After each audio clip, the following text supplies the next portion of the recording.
So next up, we're going to be checking out X Universe Full Story from Guild of Noobs. This is X Beyond the Frontier, X2, The Threat, X3, Reunion, X Rebirth, X4. So I guess 5 games of the 4th one's number 4. Sure, why not?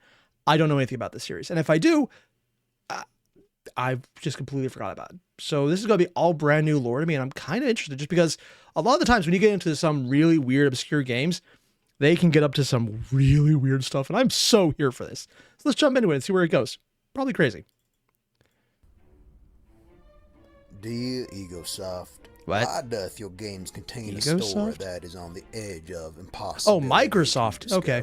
That's Why accurate. doth your games contain a story that is, once actually found, presented in a manner of mind-numbing plot points and a... I mean, to be fair, it's why they bought... I was going to say Roblox, but no, the other one. I keep wanting to say Roblox. Other block game. Minecraft. There's a story, and they didn't have to write it. events. Why doth you refuse to simply update your Wikipedia page, allowing those who venture down the path of understanding to not waste days of their lives trying to gather but the basic of lore and info? Actually, this is funny because complain about Microsoft right now. If you haven't patched it yet, there's a current bug where you turn off your system, it doesn't turn off, it keeps running at full power, and you have no idea. Also, I'm being told by Tensu, it's not Microsoft, it's Egosoft. So this is an actual company, not just a joke about Microsoft? Oh. Well, now that's actually unique. I thought it was just a joke name, but no, apparently it's a real company that is this way. Wow, thanks, Shot. Respectfully, your humble patrons, the X Universe community. This video is a combination What of the? weeks of research for the X Universe story. What? And yet still, at the end of it, I am freaking confused. My hope here is to be able to relay a Is this all basic in-game, synopsis or of what the story why is for it the shaking? X Universe is for those who are like me, who play the games, or are interested in the games, but Wait, have it's no actually taking idea off? that there's actually a deep storyline underneath it all. If you manage to peel away the epic space sim the X games are, you will actually find a story of Oh, so it's a space sim, probably multiplayer space then. I thought there was a cutscene for a second with the betrayal, things over the wars, heads. chaos, space bikinis, and more. The fuck? So, without further ado, let's dive into the X Universe story. X Beyond the Frontier. Humankind has decided that Earth is getting a little too crowded and has started looking for means to escape it. They do this by creating jump gates that are capable of traveling to distant universes. Oh. And in a turn of good luck for humankind, they discover other jump gates, ancient jump gates, made by an ancient undiscovered race that they can just connect to and use, which means humans can really start spreading like the little cockroaches that we really are across all space. And that is exactly what humankind does. They start colonizing the universe. However, habitable planets are pretty rare, and terraforming is hard and time-consuming. So just like the lazy humans that we are, we decide that the best way to fix this problem is to automate it and make it someone else's problem. Humankind creates these robots to Robots to do something. I'm sure this would never in any way, shape, or form go bad. terraform for them and send them into the deep reaches of space to do just that. Apparently, humankind in this universe has never seen Battlestar Galactica. I haven't seen a reference to this in literally over a decade. One, good show, 2003 version. Worth watching. Some parts were slower, some parts were faster, and the end is controversial, but at least it felt like an ending. Parts of it. Definitely a 6 out of 10, but it wasn't like as bad as the ending of Game of Thrones, which I found out just enough about to realize I don't want to watch more. Because creating a race of robots meant to serve mankind, but giving them the ability to evolve and adapt has never worked out well. These terraformers before long grow sick of their human overlords and decide the best way to say we're breaking up with humankind is mass genocide. Humankind has stretched themselves Always happens too that thin way. across space, so when these terraformers without enough pull planets. a Benedict Arnold, humankind gets whooped. The war with the terraformers caused the death of millions. Colonies are lost. Entire Probably sectors destroys a of bunch of space go worlds. dark. Humankind is on the verge of extinction. The terraformers eventually focus their beady little robot eyes on their ultimate price, Earth. good old Mother Earth. The game doesn't really do a good job explaining it, but somehow a small Earth fleet is able to trick the massive terraformer fleet that is barreling down towards Earth into following them into a hidden jump gate. The jump gate is then destroyed behind them, saving Earth, but trapping the Earth fleet and the terraformer fleet in an unknown universe never to be heard from again. But also meaning that Earth is cut off as well, so it doesn't have a gate until they build a new one. If they can, at that point. 700 years later, humankind is Oh, finally that was a able time to jump. recover from the war enough to be able to break free from the confines of Earth. They are able to So they look were to the stars stuck as well. and to once again dream about traveling amongst them. To do this, they build a shuttle they call the Experimental Shuttle, or Experimental Shuttle, or There's just the game X X. Shuttle for short. This is why there's an X in front of all the games for the X universe. Just So you're a playing little the same fun shuttle fact. or different ones? The ship is pretty snazzy because it has the ability to jump large distances without the actual need for a jump gate. All they need is a test pilot, and this is where our man Kyle Brennan comes in. That is a Kyle goes face. and does what test pilots do best. They test. While trying to do a planned jump, something wrong happens, of course, and he ends up in a completely new universe, which sucks for him, but is great for us because this is the first introduction we have to the X universe. Kyle explores around and quickly realizes this universe is very different than the one he came from. It is full Why? of strange and different life forms and races. However, Kyle discovers a familiar race, or should I say face, amongst all this chaos. The human-looking Argon. Kyle had found a race that looked human in a completely different universe. What are the odds? Jumped right out of the galaxy and parked his ship right next to our I wonder, are they possibly related to something? The question is, are they the human descendants or the robot descendants or something else? long-lost cousins. You have better odds of getting into a submarine, giving the steering wheel to a monkey, and then crashing into a mermaid than this crap. Kyle...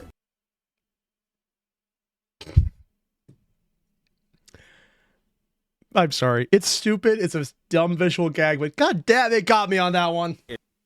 is all excited at first. However, it quickly becomes clear that the They don't Argon like him, huh? have no knowledge of Earth and dismiss Kyle as crazy when he claims to be from it. Kyle is eventually led to a religious group known as the Goner, Who which also is look an like humans? organization dedicated to preserving information about Earth that is also just super mighty freaking convenient for Oh. Kyle. From them, Kyle learns a bunch of different things, but most importantly, that the Argon are descendants of the Earth fleet that had tricked the terraformers Makes hundreds sense. of years ago. The Argon government had decided to purge this information from the masses for some reason, probably Honestly, it's a lot easier to raise kids when you don't have to ask, hey, Dad, why are we all alone out here? It's like, well, we're just traveling, son. As opposed to, we've been exiled forever without any way of ever returning, and now I am suffering it with for all of the knowledge that my home is lost beyond time, and I will never see it again, and neither shall any of my descendants. Depression is a hell of a drug, man. for the stupid reason of like the sake of progress or some BS. But because does of look this, the cool. Goners and the Argon government didn't see eye to eye. Either way, Kyle helps the Goners and the Argon government to bridge this gap and discover the forgotten history of the Argon, leading to an understanding that Earth is real. This should be a pretty big deal for the Argon. Imagine our government one day just kind of showing up and saying, hey, you know how you've been taught that we have always been from Earth? Well, LOL, JK, you're actually from another universe. That is literally Scientology. Not even going to joke there. Literally Scientology. This would Different turn planet my still. world upside down. The Argon are pretty chill about it and are more or less just like, oh, okay.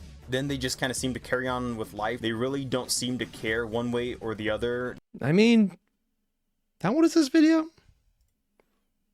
5 years? Yeah, I can kind of understand the idea that, oh my god, there's this horrible massive thing happening, it'll affect everyone. But also I need to go do my normal shit, so cool. Kind of makes a lot more sense in hindsight. That their government has been lying to them this whole time, but I guess we'll move on. Yeah, what a Kyle surprise there. discovers the old jump gate the human fleet had used to get into this universe when tricking Oh. the terraformers, which are called the Xenon, by the way, by those in this universe. Kyle gets all excited because now he has some hope to actually get back to Earth using this gate, which But- thinking a little bit harder about doesn't really make sense because wasn't the other jump gate at Earth destroyed by the humans? So this jump gate wouldn't take him back. It's just like calling a phone number. Because to a he's broken wearing phone, and his they jump ring, gate. but no one Or on the other end flying is it. actually going to pick up. But anyways, the Xenon had also discovered the jump gate to Earth, which I should mention is currently all dilapidated and not working. but the Xenon are slowly fixing it and are building a massive fleet around to attack Earth with.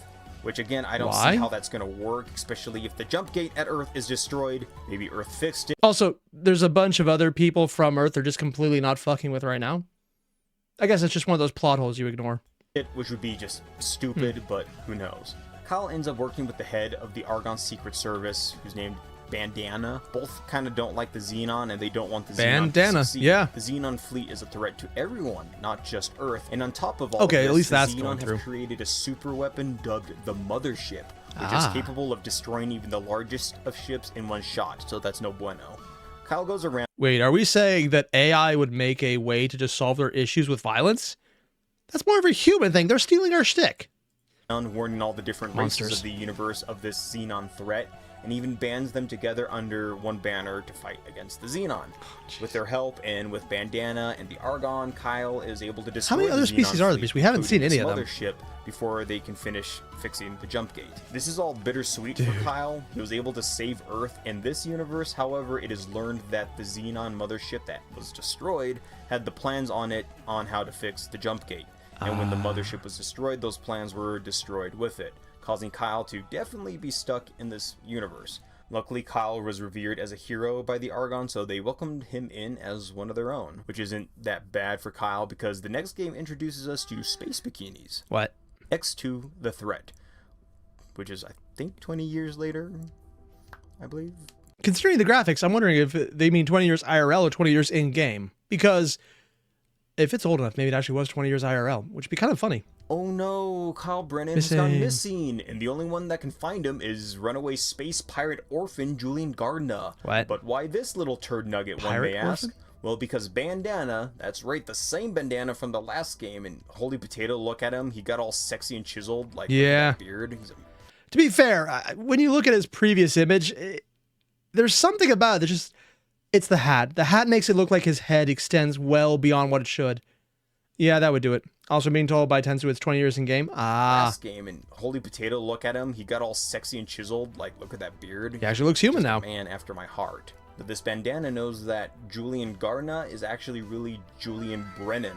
Kyle Brennan's long-lost child. Oh. Right, the Kyle from the last game. Even if Julian is blissfully unaware of this, because that's what makes sense, why use your countless assets as head of the Argonne Secret Service? Go get the criminal kid that the dude already abandoned and have him head the investigation. That makes perfect sense. I don't see any way this could possibly go wrong. We need to find a galactic hero, and all we have is his deadbeat kid from a deadbeat dad who we're trying to save. My God, it's a perfect plan. Julian has been tossed into jail for being a pretty terrible space pirate, which Bandana immediately gets him out of. Terrible because he killed people, or terrible because he couldn't do it well? For working for Bandana and his associates. This includes TerraCorp, which is the company that actually was founded by Kyle Brennan. And here, Julian meets Kyle Brennan's business. My God. We send one Earthling across the stars and they immediately start a corporation. Truly, our monstrous ways will never end. His partner Elena Co. and her space bikini-toting daughter Saya Co. Got that eye candy. I know what you're up to. Space bikini. Along the way, Bandana admits that's how they introduce her. Julian, oh my God. His true intentions for working with him, hoping that Julian can find his missing pops, Kyle Brennan. Julian accepts the fact that Kyle is his father, more or less just kind of like, oh. Okay. And then they're getting a lot of use out of that clip. And is whisked away to find his old man Kyle. Now you'll see Egosoft does this thing where they just love shoving as much bad plot events down your throat as possible. Big bites. If it rains, it pours. What the Egosoft just... I'm sorry. Okay, one. Why are you eating corn sideways? Bad plot events down your throat as possible.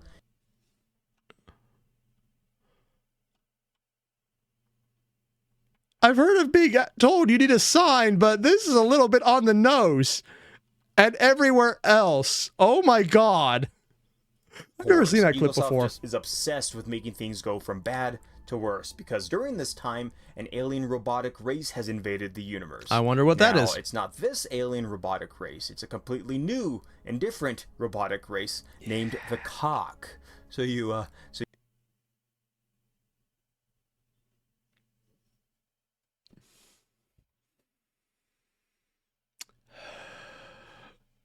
don't you just hate when they penis it up? At some point, there's so many puns in English, I'm wondering if it was intentional. Or God help me, was this an American game? I hope not. So you end up with fun little sentences like this. Looks like we have to handle the cock by ourselves. And the first to ever make contact with the cock. I've seen a lot of cock. And these cocks have... these cock... I'm assuming they're very dickish. Oh my God. Never mind, this is apparently an English game. English-speaking game, because there's no way anyone else would make that joke. Except they probably would, too. Are kicking the different races of the X Universe's heinies. You could even say they were acting like they have the biggest dick in the room. Just whipping it out. It's like, hello, we are the cock, and you are not. Julian follows the breadcrumbs that apparently he's the only Spelled one with a deemed K. worthy enough to follow to an old Earth ship his father was trying to track down. After poking around on the Earth ship's computer, it is found out that Kyle was kidnapped by the cock. I guess the Earth ship had been drifting through space for hundreds of years and ended up drifting right through cock space. The cock had never seen any evidence of other intelligent life, so the cock must have been tracking the ship down.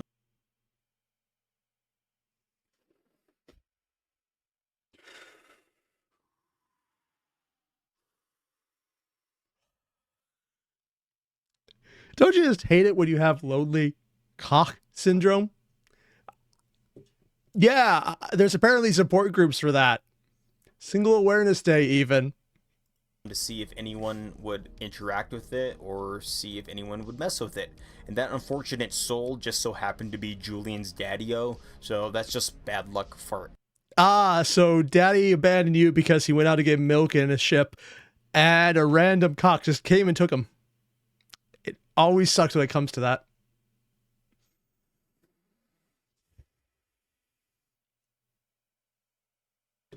Yep. Also, I'm being told by Tensu it's a German company, and you knew this would happen. Yep. No, you're completely right. I am 5 years old, and I have the humor for it. Everyone. Now, imagine an ending to a game where our heroes have to band together and form up a force that can fight against this massive robot fleet. Do they? And this enemy robot fleet has a mothership super weapon that is super dangerous, and they have to destroy it. And Ah, yes, the cock mother. Don't you just hate when that gets all over the place? Oh, I am biting my tongue so hard and I'm still failing. it's also found out that this mothership has a special cargo on it. If it sounds like Your I'm dad? describing the ending to the last game, you better calm down because this is actually the ending of this game. That's right, My Ubisoft God. decided that they were going to pull off a Star Wars The Force Awakens and always have just a bigger super weapon, a bigger enemy force, and a bigger bad guy compared to the last movies. And still, out of the three of them, I think that one held up the best. The third one was at least fun, but very stupid. The middle one had issues, but when it was cool, it was good, and when it wasn't, it was not worth keeping on screen. I guess. I don't know. But it's literally the same thing, except the only thing that's different from the last game to this game is the special cargo is Julian's dad, which they are kind of being all weird and Borg-like and have him plugged into their hive mind and are What? using his knowledge to counter and fight our heroes with. Why would he know any of that? Ubisoft was original with that. I swear to the maker, if they throw another robot super mothership into the next game, I'm gonna freaking slap some fools. He's going to slap some fools, So our isn't he? heroes, Julian, Bandana, Sayako, even the Argon, and one of Julian's old space pirate buddies named Brett Sarah all fly in The handsome and devil take himself. on the cock. And thanks to the sacrifice of Don't you just hate it when you have an entire group ready to take on a cock and just one person has to take all of it?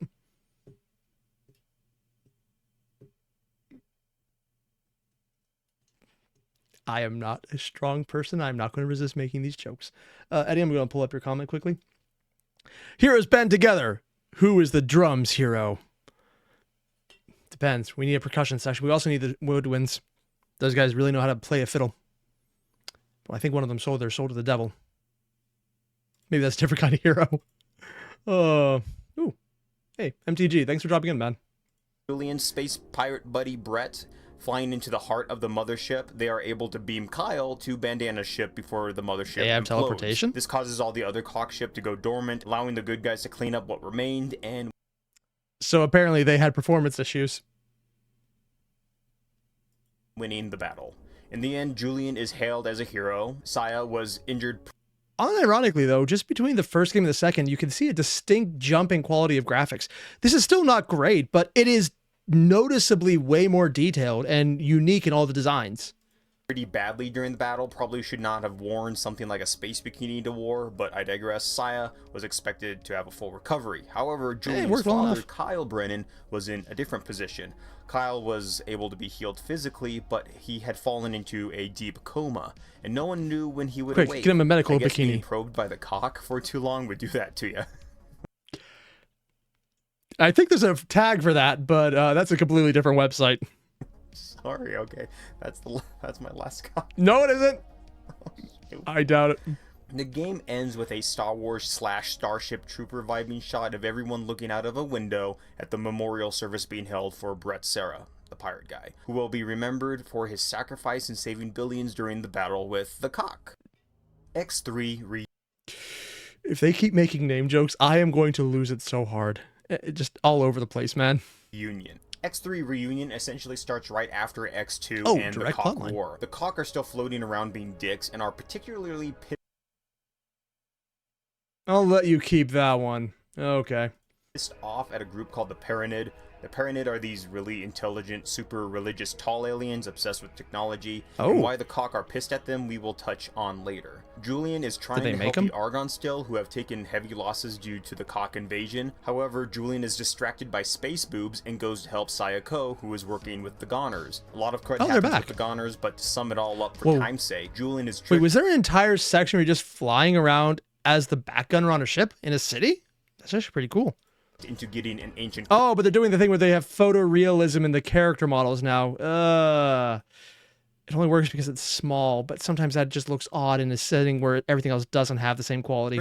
Crystal for a rogue goner named Ion, who plans on using the crystal to open a jump gate to Earth. However, Ion is captured by Julian and Bandana, and it is discovered that the planet the jump gate was going to lead to was not actually Earth, but was a completely unknown planet. Ion had been tricked by a mysterious being going by the name of Sargon, who he had been working with.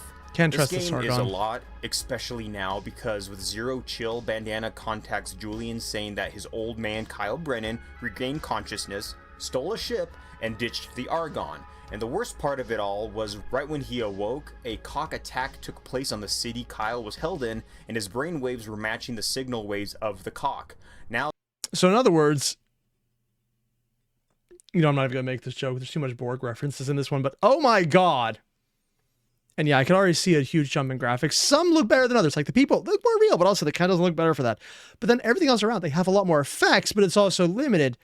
This looks like a very well put together game for its time, and I would love to see something more recent just to see what they can do the now. Argon think that Kyle Brennan has been influenced by the Cock and have permission to kill Kyle if he refuses to return to the Argon. Julian was able to track his dad down, who was rumored to still be... Okay, someone just saw Battlestar Galactica. When they look at this ship design, tell me that doesn't look like one of the Raptors, but with an X-Wings additions on the side. Looking for the Earth ship from the last game, and they kind of have this... It's basically just a Raptor, hey, man. Dad, hey son moment, and kind of just breeze past their first interaction together and move on. Kyle explains to his son Julian that the Cock had followed the Earth ship to this universe, which we kind of already knew. He also explains that since they had not seen any new life forms before, that they came here and at first studied the species of this universe. However, the Paranid started to push into Cock space and started mining Nevidian deposits there, which the Cock took offense to because the Paranid were unknowingly mining what was left of the Cock's home planet. This pissed off the Cock, who then invaded. At first, they have a home planet? I thought they were just robots. I guess it would be possible, but okay. New ship design difference between the races, and were just killing everyone. However, after a time, they wised up and started focusing on the Paranid.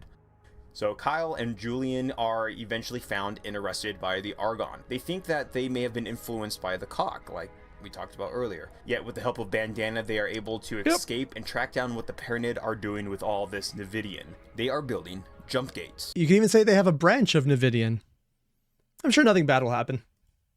They too had been working with Sargon, the mysterious being I had mentioned had been working with Ion. Who seems to be setting things up. Until they betrayed him and decided that they would use the jump gates to control the economy and the flow of credits. They had caused Sargon to feel betrayed and abandon the Pyramid and begin working with Ion, who he ultimately betrayed out of lying about creating a jump gate to Earth. So Ion had betrayed Julian, who then was betrayed by Sargon, after Sargon had been betrayed by the Pyramid, leading to the Argon betraying Julian, then Bandana betraying the Argon to help Julian. Geez, Eaglesoft, like, that's a lot of betrayal. And it's always people betraying people because they were betrayed by betraying people to betray people. To one time to help someone, they betrayed people. How do they keep track of this? Or do they just say, okay, how do we get from point A to point B? Betrayal! Yeah, honestly, that makes perfect sense. What gives here? Did someone hurt you? Probably. Do you want to talk about it? Nope. I'm here for you, man. While looking through all these jump gates, Kyle discovers that one of the jump gates was programmed to Earth, which he doesn't hesitate to activate. He really, without saying much to anyone, just kind of nopes through it with another jump gate in hopes to stabilize the wormhole / connection between the two universes. I honestly can't blame the dude. He's been trying to get back to Earth for the better part of, like... Okay, this is actually a really cool image. Like, do you see the ship coming in? Nopes through it with, like, you see it and it's like how big it is by comparison to everything else, and then the bigger ship just flies underneath it. In hopes to stabilize the such a good framing connection shot between the two universes. I honestly can't blame the dude. He's been trying to get back to Earth for the better part of like 20 years. The X universe is just full of suck. I would want to nope out as well.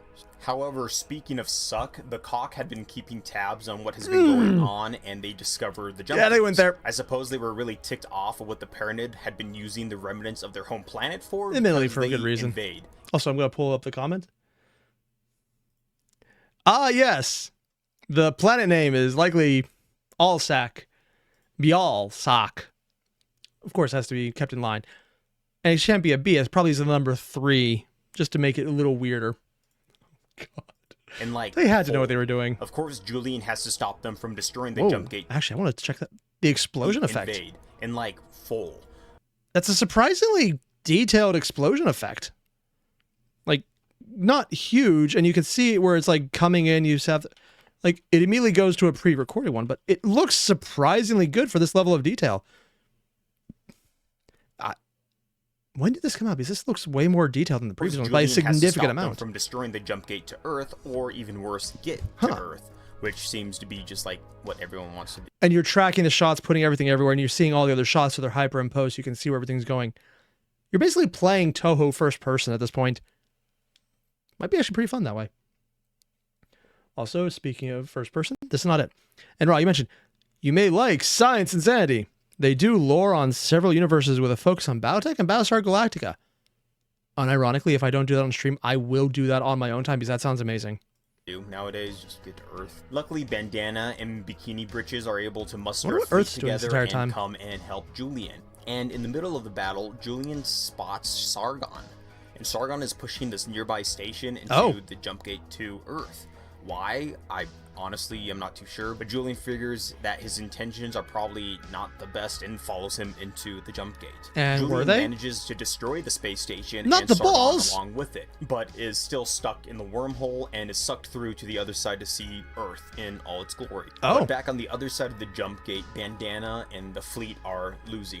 The Cock have them surrounded. Too. The order is given to fight to their utter destruction due... Dude, the ship design really looks amazing. Unironically, like, they're so unique. It's like you got the standard, more human ship, then you see this thing with the spinning, almost tentacles behind it, the massive maw opening. It's such a unique design. I absolutely love it. The order is given to fight to their utter destruction due to their retreat being cut off. Right when everything seemed hopeless and lost, another fleet arrives through the jump gate. An Earth fleet, a Terran fleet, with Kyle and Julian on board.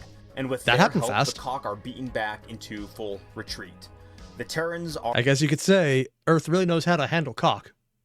Bunch of chickens, man. Are weary of the other races in the X universe. They inform the other races they are going to end up blockading the jump gate and not allow anyone through to Earth. So Kyle Brennan chooses to go back with them to Earth in hopes to bridging a gap between the two universes.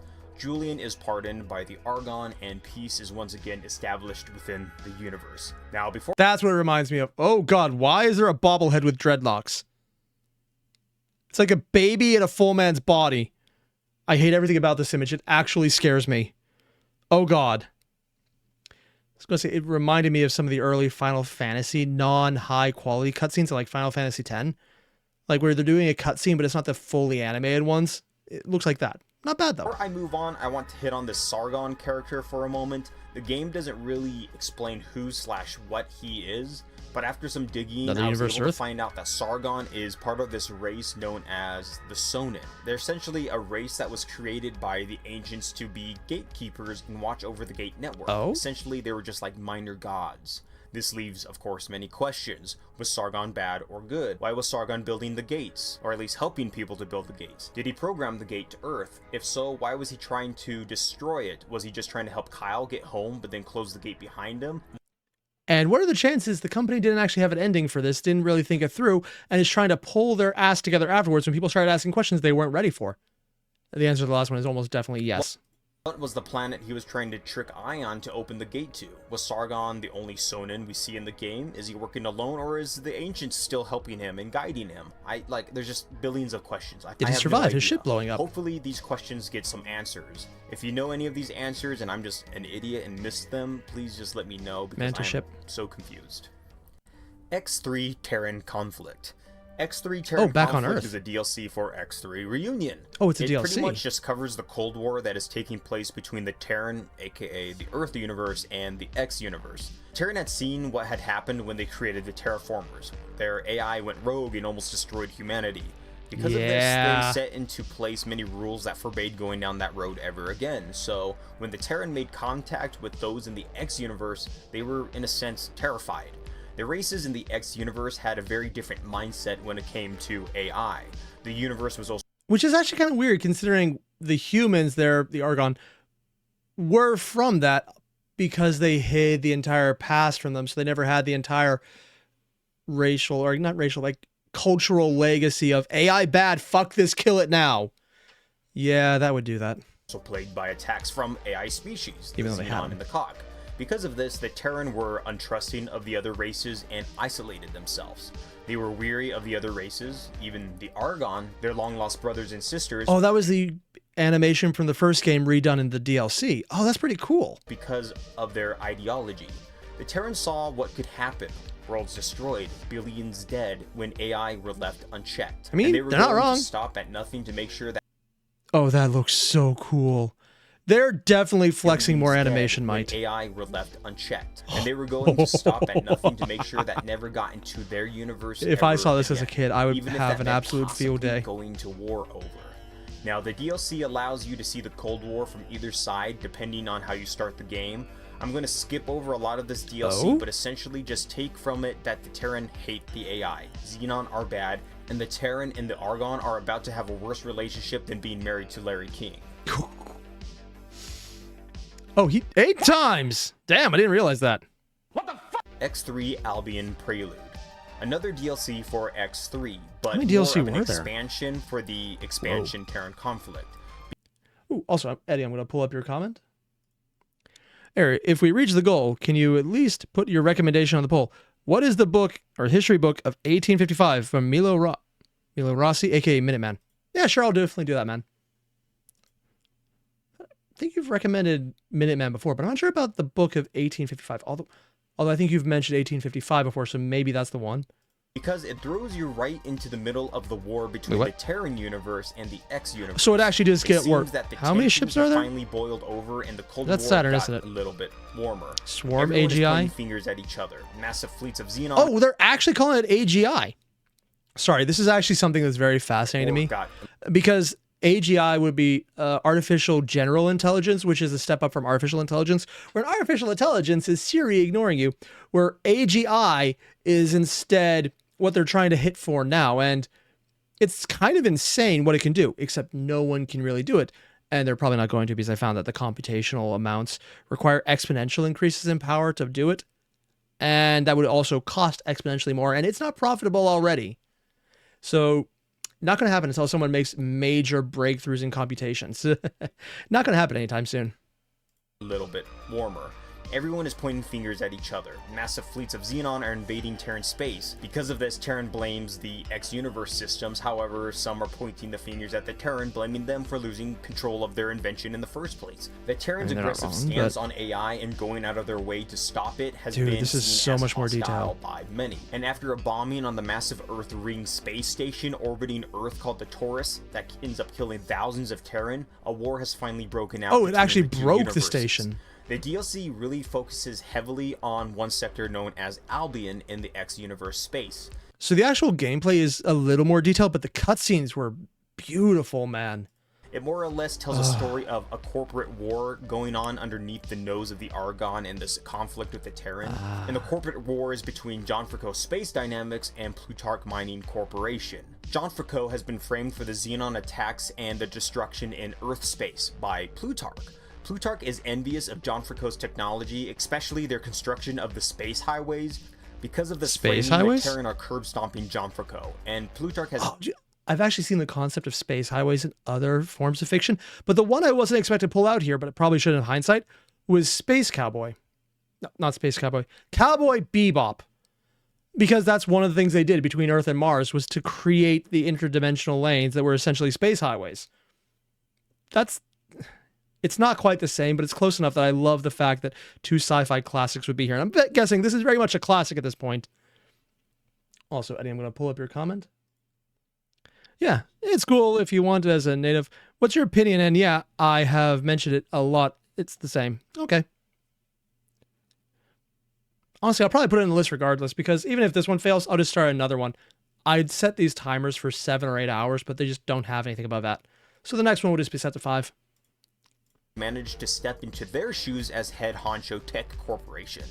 But before Plutarch is able to wipe Gianfranco out completely, a Plutarch executive is able to inform the Argon military of what's going on, which of course the Argon military steps in to stop all this nonsense. A lot of other crud goes on during this that DLC, was a ship there. like you learn that the Argon have allied. Okay, this is such a cool little thing, because one of the problems with being in space is if you can't see something, space is black. If you don't see a ship, you can't see a ship.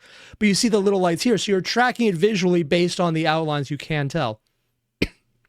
It's so cool. It's also probably why they have so many bits of light box in the background, the nebula over there and the planet. I don't know how Starfield can fuck up space travel when this game seems to have done it completely correct. Nonsense. A lot of other crud goes on during this DLC, like you learn that the Argon have allied themselves with a criminal organization known as the Barrel, a sophisticated criminal organization which is deeply involved in... Is dealing with them like shooting fish in a barrel? I mean, at this point, it's so on the nose, I actually would believe it. Technological advancements, even if they are on the questionable side. They hint at being the actual reason why the Xenon are flooding Terran space and are the ones who are actually behind destroying the Earth's Taurus. You also learn there's a distinct lack of space bikinis in this DLC. Luckily, they made up for this in the next game. Well, kinda. Yeah. X Rebirth. Egosoft just why? Which of the Elder Gods did you summon to give birth to this monstrosity? They made it multiplayer, didn't they? Yeah, they probably made it multiplayer. Okay, I'm being... The fuck did I just look at? It's like they went back to the design of everyone not looking human from the first game and decided, what if we did that, but we gave them way more ridges and folds where there shouldn't be folds? You will have laugh lines on part of your face that do not laugh. Harsh on X Rebirth, but this game is definitely the ugly stepchild of the X universe. Who in their right mind decided to make it so that you could fly only one ship in a series about ships and flying them? Why did you have multiple options patch on this chick for some reason, and why does her hair color change depending on location? Seriously? Why does the main protagonist sound like an actor trying to sell me hemorrhoid cream? Not quite destroyed yet. I think I have an update for this encyclopedia entry. I can see where they're trying to go with this game. Honestly, saying he's an actor trying to sell hemorrhoid cream is overselling it. That sounds less like an actor and more like, hey, okay, we want you to play someone who doesn't know they're supposed to be recorded. Go for it. Oh, God. The game is heavy on story, which isn't that bad. They introduce being able to get off your ship and walk around stations, and other ships, they... Oh, you weren't able to leave the ship before. So it was solid ship control prior to this. So the step forward was actually seeing people's faces, but they weren't good at that because you only had screenshots before. But you got to actually explore space. Honestly, this just sounds like a better version of Starfield, just with less graphical fidelity, but actually being playable. We have an in-depth economy that is living and breathing, and the ship designs are pretty on point for this game. It does look pretty. Wish you could fly them, huh? Now, enough of my rant, let us dive into the story because there's a lot to get through. Remember those jump gates that are scattered around that connect the different galaxies and universes together? Yes. Yeah, well, they broke. They all just shut down and no one knows why. This has Sargon? trapped large chunks of the galaxy on their own. 40 years later, the story concentrates on one of these chunks known as Albion. The same location the X3 DLC Albion Prelude takes place, so I guess that title now makes sense. So, due to the gate shutdown, this has essentially... Actually, that's kind of fascinating because that means not only were they planning ahead in a company that I'm not entirely sure that was the case beforehand, but they were creating a DLC for the previous game that they explicitly gave a nod to for the game following it up. Oh, neat. Stop the war with the Terrans dead in its tracks. A quote-unquote revolution has taken place in Albion, and the Plutarch Mining Corporation has managed to overthrow the weakened Argon Federation, seizing control for themselves. I suppose the Plutarch executive was lying through his teeth and used the Argon to help him overthrow his CEO or get himself into power himself. Either that or another member of the Plutarch seized the opportunity, I'm not too sure. Our main protagonist is Ren Otani. The game starts with him finding a ship floating in space. This ship is known as the Albion Pride, and it just so happens to be the same ship the Plutarch executive, yeah, the one from the last game that helped the Argon, used last game. 2 seconds later, he essentially picks up a space hitchhiker named Yisha Terran. We all know why you did that, you dirty dog. That boob hatch actually came in handy, I guess. And he gets stuck with her for the rest of the game. Turns out that she works for a group known as the Heart of Albion, or a ship named the Heart of Albion, or both. This is more just disappointing because if you can't control other ships and you're looking at this thing, it looks so cool. I'm like, why can I not control you? Or even just, that would be so cool, man. Either way, their leader is Captain Falk Borman. The Heart of Albion is a well-recognized ship from the Terran conflict and can actually be spotted a few times in the Albion Prelude DLC. With immediate effect, you are to follow all orders from Lieutenant Falk Borman of the Argon Special Task Force. It is manned. Look at the jowls on that, man. I mean, I can't say shit because I have a very big chin myself, but it's like he has the chin, he has the jowls that they kind of incurve, like they're very concave, but then they just jump out again for all of that. It's like someone played around with the sliders when he was born. All orders from Lieutenant Falk Borman of the Argon Special Task Force. It is manned by old Argon military veterans and is described as the last of the Argon Federation in Albion. Captain Borman says that Ren needs to essentially babysit Yisha, and Ren gets tossed right into the middle of this conflict between Plutarch and the Heart of Albion. A short time later, Ren and Yisha discover that a jump gate in the sector has mysteriously turned back on, and in order to avoid being pulled over by a Plutarch cop, they decide their best option is to flee into this said jump gate. Which I'm sure I that's guess fine. Works because Plutarch decides blindly charging into a jump gate to an unknown area is freaking stupid, so they don't follow. They're not Ren wrong. and Yisha find themselves in an unknown system, but soon discover they are not. Okay, as far as immediately jumping in to see what's going on, that is really cool. Like all the debris, the sun with a coronal disk around it. And then another planet in the background with a planet being closer in. And considering how far away that would appear, but also the fact that it's in the shadow. So they're having a lot of fun with the skybox on this one. Alone. The system is populated by a rundown remnant of the Terran. They learn that these Terran were mining colonists, and the system they were in was called De Vries. After the gates closed, the colonists of De Vries suffered greatly due to not being able to build a self-sustaining economy. Thousands of people starved or were killed in the ensuing fighting over dwindling supplies. Some of the surviving colonists joined together and formed the Republic of Cantera, which was the group Ren and Yisha were dealing with, while others became a roving group of pirates and raiders known as the Reavers. Ren being a softie... Reavers. I mean, do they have any random psychic children who are experimented on and have a proficiency in murder? Because it seems like that would be the ultimate way to solve that problem. Yes, that is a Firefly reference. If you don't get it, I am so sorry. I really am sorry. It's probably beyond a few people, but at this point, it's old enough that there's actually people who might not get it. That is unfortunate. figures he would do all he could to help these poor unfortunate Terran, and the only one who could probably help him was Captain Borman. Ooh, also, I think I'm going to pull this up. Last super chat for this month. Thank you very much, all the same then. Or else I would need another reason to prove my parents I'm contributing to the betterness of my life. Dude. No, if this is actually being an issue for you, refund your super chats. I don't mind. If it's going to hurt you in any way, do not do that. If it's cool, that's cool. But if you need it, don't worry about it, man. Thank you, but you don't need to do that. But I do appreciate it. But if it's a problem, feel free to refund it, man. I do not mind. That's completely fine. After heading back into Albion, Ren and Sleeping Nisha mode? are contacted by Borman and told that a civil war has broken out in Albion between Plutarch and the heart of Albion. So when Ren asks if Captain Borman can help these Terran, he gives Ren a hard nope. He explains that he does not see any real... Oh, I love the design of this. Like, you're in here, you see all the designs, but it looks more industrial, more scrapped together because it's not as clean as some of the other buildings we've seen. It looks like there's pieces that are exposed, but you also see all the ads on the outside of it. Ugh. The space design in this game is very much on par. reason to help them at the moment, especially with a large-scale war breaking out in Albion. The Terran had nothing really of value to offer him in return for help, but if Ren wanted to go and see if they had anything to offer, then perhaps the situation would change.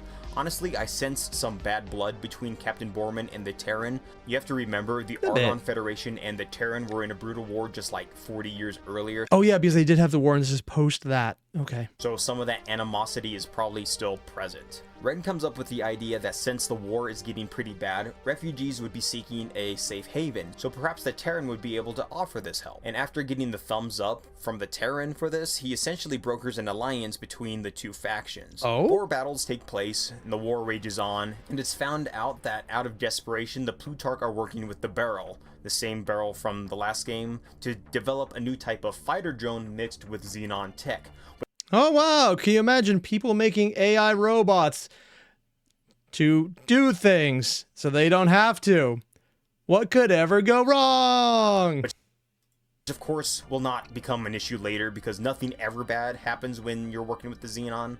But after a massive battle using these Xenon drones to blockade the jump gate between DeVries and Albion, Plutarch is able to destroy a large chunk of the heart of Albion forces. Oh. Ren and Nisha get trapped in DeVries while Captain Borman is trapped in Albion. While trying to regroup, Ren stumbles across a jump gate in DeVries that has now also activated. They're trying to turn Ren back is on. promptly told to enter by an unknown ship, to which he obliges and enters this jump gate. And lo What and the- behold, it is filled with Argon. The Argon here in the system, known as Omicron Lyrae, has been pretty much chilling for the last 40 years. They haven't really been affected by the jump gates shutting down, so when they hear about the chaos The in Humanopolis? DeVries and Albion, they are pretty shocked. Ren and Nisha are hopeful the Argon can solve some of the issues that they are having back in the other systems, but as we will soon see, the Argon military here is kind of douchey. Ren and Oh, Nisha no. are forced to stay in Omicron Lyrae while the Argon military investigates the other sectors, and But you could actually see the on-board, on-planet. Is this a planet or a ship? Honestly, it looks huge. So I was thinking planet, but maybe it is a ship because they have the padding on the walls. while here, Ren meets with the Jumfrico CEO. If you ever see someone sit like this while talking to another person, you just want to punch them. And you're usually right. Like, this is literally the positioning of, I am a douchebag you will hate. Oh, God. Like, he has the finger steepled. He's sitting back going like, yes. It'd be a real shame if someone ate all your food, shit in your mouth, and told you to swallow while asking your opinion on the flavor. It'd be a horrible thing if that happened a second time. Oh, God. Who is the same Jumfrico CEO in Albion Prelude. It took me a second to realize this because he went from an old balding dude in Albion Prelude to a freaking stud muffin. I don't know what kind of aging That's the same treatment person? they have in the X Universe, but sign me up, okay? That's fantastic. Ren also figures out that jump That gates face, have been though. turning on all over the place in Omicron Lyrae. Why, And though? one of those jump gates had opened up to a Xenon-controlled sector. The Xenon had been causing issues for the Argon here ever since. Due to this, the Argon military was starting to feel the pressure from the Xenon, and now Oh, they were that feeling looks so that they cool, needed the to design play for that. dirty. With Omicron Lyrae on the verge of being overrun by the Xenon, a plan of the Argon military was concocted to introduce the Xenon to DeVries. Their hope was that the Xenon would then push into DeVries and even possibly Albion, So basically the plan was, hey, you know those guys over there? Go fuck them up instead. I'm sure that couldn't possibly cause any problems. Spreading their forces thin, allowing the Argon military then to be able to strike and pick off the Xenon one by one. Of course, I'm over here wondering how they would pull this off, because the Xenon would have to travel through their system to get to DeVries. The Xenon would just, like, wipe them out along the way. And who's to say that the Xenon wouldn't just go to DeVries and start multiplying like rats, and then trapping essentially Omnicron Lyrae between two Xenon hordes? The Argon... I'm sure that wouldn't be a problem. What would be the worst thing that could happen? Also, Eddie, thank you very much, but now I have to super chat to explain that I'm only in a problem. I've given money to someone expecting it back, and I can't refund it. If you can for now, then I will donate next time. How do I refund? I don't actually know. The only donations I made were to, I think, Danny Dinosaur, when my wife was watching, to make her laugh. I never looked into that. There should be a help article on YouTube, though. I'm not sure where it is if you're on mobile. Oh, and you can return money till I'm good, then it'll get it back, refund for a refund. I don't think I can return it on my end. That's not something I don't think I have control over, but it should be in the help articles. I'm not sure where it would be, though. Sorry about that. Unless someone in chat knows, in which case that would probably help. Just don't trust any links to click on that people provide. Military is just freaking stupid in this universe. I'm just gonna have to say it. Ren, of course, is pissed after hearing this, as one can understand, so he gives them a second option. The dude has stopped abiding. Using a device that masked his signal as Xenon, Ren would sneak into Xenon space, plant bombs on their stations, and detonate the explosives destroying the Xenon stations, giving the Argon a fighting chance. The Argon military is all about the plan, luckily, so that is exactly what Ren goes cool interior design. Does.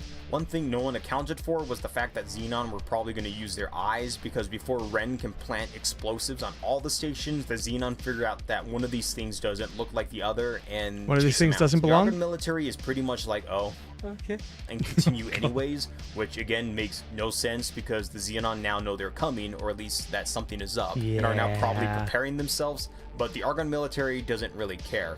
The battle plan is now as follows. The Argon military would send in a few waves of fighters, and once the fighters were engaged, they would trigger the bombs. Are they flying through a nebula? The larger support ships of the Argon military would jump in. Nebula. I cannot speak today. Nebula. There we go.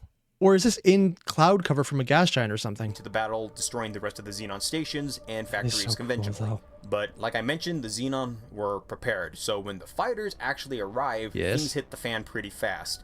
Besides just swarms of Xenon, the explosives Ren had planted they can just crash into other ships. Not working. It is quickly discovered that those crafty Xenon had found a way to set up dampening fields blocking the detonation signal. These Xenons just don't mess around. Why don't people freaking realize this? As an emergency measure, the rest of the Argon ships then come in to help. The new plan is to just destroy the station modules that are now powering this dampening field, allowing for the signal to finally get through, but even with the larger support ships there, the Xenon defense is relentless. Right as the joint navy begins to crumble under the endless Xenon waves, a message comes across the comms. Captain Borman has arrived, and with a large heart of Albion and Terran fleets, and they were ready to render assistance. It is discovered that Captain Borman and his forces were able to reach them because Plutarch was dealing with a Xenon problem of their own. The drones they had integrated with the Xenon tech had turned on them. Now, oh my god! I was so shocked! No! How could they possibly change and do the thing that has never happened before? I truly am utterly surprised. This is a twist I never thought would happen. Now being part of the Xenon themselves. Who could have seen this coming? Freaking AI, that's what a jump looks like on the outside? In this freaking universe. Cool. This game has got me so paranoid with rogue AI that I'm sure my Alexa is plotting my demise. I mean, technically they do have versions that have been asked, how do I insert random thing I'm not going to say on YouTube here? And they got answers that people carried out, so they did plot it. It has happened. Although usually general AI does it way more than Alexa ever did. Multiple times. It's been brought into court that I know of for a fact, and I can actually verify, but don't want to. And Rob, I'm just going to pull up your comment. So who causes the most problems? Aliens, humans, or their inventions? I count choices they make after the revolt. Yeah, definitely humans and their inventions. It's definitely humans and their inventions. Almost completely humans and their inventions. With their numbers now bolstered by Captain Borman's fleet, the joint fleet is able to surge forward, accomplishing their mission of destroying the Xenon modules powering the dampening field. With the detonation signal now coming through, it was time to watch the fireworks. After the destruction of the Xenon factories, the fleet is able to mop up whatever Xenon remained. It does Captain look pretty Borman cool, and the Albion military both agree it was time to unite the Argonne once more and start looking at retaking Albion.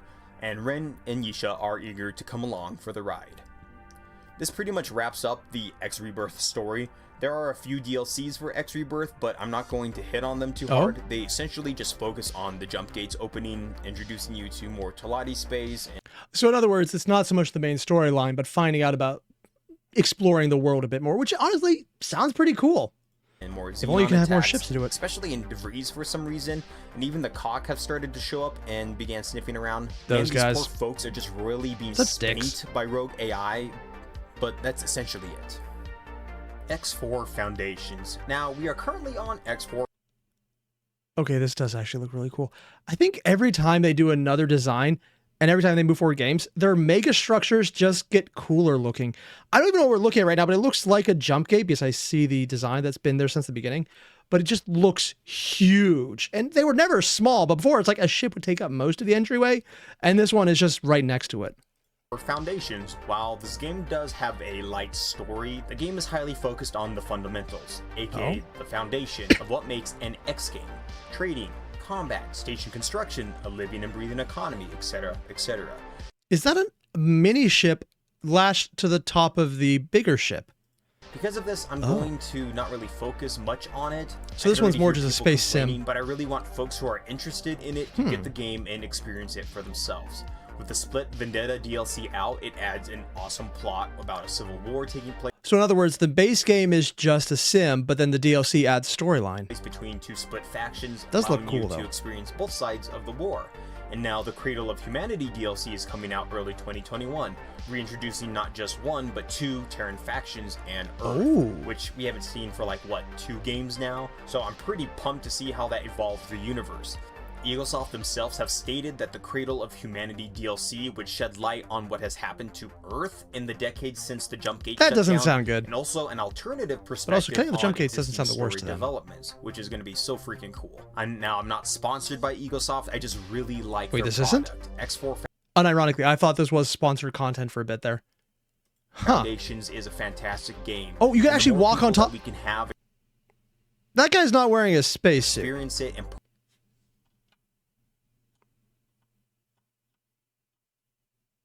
Okay, so I'm assuming there's doing, hey, we have force fields holding the air in, a la Star Wars, because I'm pretty sure this is in space, and you're just walking around in the open top of the ship.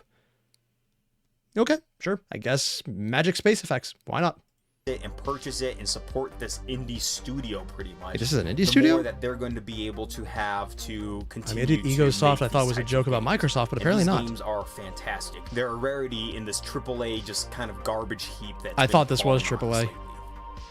I spent way too long on this video. I had to cut my talking points down, and I wasn't wanting to do a 10 video series just on the story. There is just so much information to go over. Keep in mind the information. So do you have someone piloting? Was very, very I thought this was bones. Is this single player or multiplayer? Facts, characters, race details, locations, ships, terminology. Like, or do you have some assigned to driving while you're doing this? Artificial general intelligence in the X games, but because it's so overwhelming, I really cut it down. I wanted this video to be something that someone with little to no knowledge on the X universe or series and its storyline to really be able to just absorb and sit down and understand it.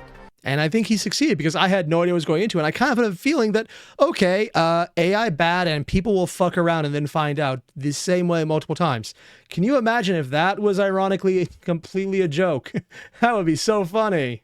If you want me to do more of a detailed video highlighting certain aspects like races, characters, ships, or even specific games, I am more than willing. Just let me know in the comments below. Here comes the typical. I wonder what's happened spiel. since the last 4 years when this came out. Really good. Don't you want it's been 5 years, just maybe longer. Because it was 2021 when the DLC was coming out, so it wasn't yet. Overlord YouTube's. Wait, this came out before 2020. This is probably pre-pandemic content. I almost want to see if there's a follow-up to this about what came out later, in case it had a big impact. Vigilant algorithms, subbing, And apparently Terran commenting is I always can't assign helpful NPC too, pilots and it's very to nice. autopilot. Let me Oh, know that's what you pretty want cool. to see next, and remember, respect one. Only X4 Foundation players will get this joke. I didn't play it. I definitely don't get it. One another, love one another, and I'll see you next time. Peace. Oh, God. Honestly, the game looks really good. Like, some of the early ones, like, the first one's like, yeah, it looks pretty old. The second one's like, oh, this actually got better creative effects. The third one was like, oh, shit, this actually looks pretty polished. Now it would look good. Maybe a little dated, but not bad and unplayable. And the fourth one, even if it's the story lightest, it is beautiful. Like, it's at that level of polish where you don't really care anymore about making it more graphically detailed, because it has enough polish in there that you could just say it's a style choice from here on out, and it's perfectly fine. And everything else is just all of the mega structures and the light box and all of the opening nebula and all the gases floating in space to make the emptiness of space feel impactful. Unironically, they did a better Starfield than Starfield. I want to keep coming back to that because it's just being reminded about how depressing that was. But this looks so good. I might actually have to check this game out. I probably won't because time, and I would lose myself in this way too easily. But it is so cool. If only you could play more than one ship, though. It looks like you don't get to do that. That's disappointing. Unless there's a DLC that adds that in, or there's a fifth game that I'm not even aware of, which is entirely possible. I have no idea how long the time frame is they make these games, but if it's an indie studio, that could be done already, or they're taking the Silk Song approach of it. So sometime before 2080. I don't know, but it seems like it'd be cool either way, because I want to see where this heads. Either way, you guys know the deal. There's a link below to the original video. Hit it up. I'll see you guys in the next one. Adios.